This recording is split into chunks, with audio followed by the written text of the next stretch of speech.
A new set of data taken from an offshore law firm again threatens to expose the hidden wealth of individuals and show how corporations, hedge funds and others may have skirted taxes.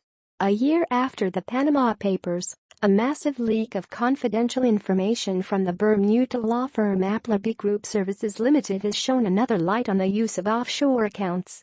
Here are the highlights so far of the reporting by the international consortium of investigative journalists and partner news outlets on the so-called Paradise Papers. Bloomberg hasn't seen the leaked documents. U.S. Commerce Secretary Wilbur Ross faces questions about his financial disclosures to Congress and the government after a report that he didn't disclose business ties to the son-in-law of Russian President Vladimir Putin and an oligarch under U.S. sanctions. The Appleby documents included details of Ross's stake in a shipping company, Navigator Holdings, according to the New York Times. House Republicans should slow down their consideration of a tax overhaul bill after the Investigative reports alleged offshore tax avoidance by U.S. multinational companies including Apple Incorporated and Nike Incorporated. Congressional Democrats and tax advocacy groups said Canadian tax authorities are reviewing reports linking a key fundraiser for Prime Minister Justin Trudeau to offshore trusts in the Caribbean.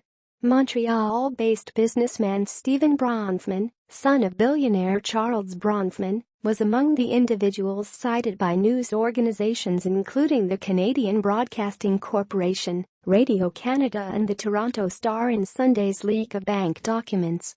Commodities trader Glencore plc was one of the top clients of Appleby, which even had a Glencore room at its Bermuda office that kept information on the trader's 107 offshore companies, according to the ISAG investigation. Prominent Silicon Valley investor Yuri Milner, who was an early backer of Facebook Incorporated, partnered in two investments with the Russian state-controlled bank VTB Bank PJSC before it was sanctioned, his spokesman confirmed Friday. Details about the relationship between Milner and VTB surfaced in the wake of the Paradise Papers. Indonesian authorities are investigating if former presidential candidate Prabowo Subianto and the children of ex-dictator Suharto, named in the leaked documents, are in breach of the country's tax laws. A North Korean was listed in the leaked documents as a shareholder in a Malta-based company which may have been involved in the overseas transfer of North Korean construction workers, according to Newstapa, a South Korean partner of the ISAG. Queen Elizabeth II of the UK made a series of investments in a Cayman Islands fund through the British royal family's private estate, the Duchy of Lancaster, according to the Guardian newspaper.